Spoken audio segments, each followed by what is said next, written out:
Bugun sizlarga Julien haqida shunaqa qiziq faktlar aytamanki, eshitib hayron qolasiz. Birinchi fakt. Julien aslida fransuz taomi emas.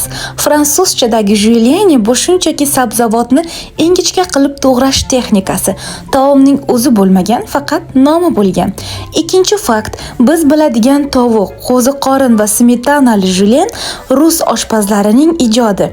Ular shu nomni olib, kremli pishloqli issiq zakuskaga aylantirishgan. Uchinchi fakt. Julienning butun siri sousida. Un, yog' va smetana birlashib, o'sha mashhur qaymoqli ta'mni beradi.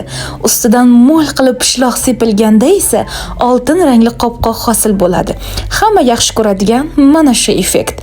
Eng qiziq joyi, o'zbeklar Julienga o'zgacha ruh qo'shgan. Biz uni qat-qat xamirga o'rab pishiramiz, chunki sous xamir ichida yanada yumshoq, tovuq esa yanada mazali bo'ladi.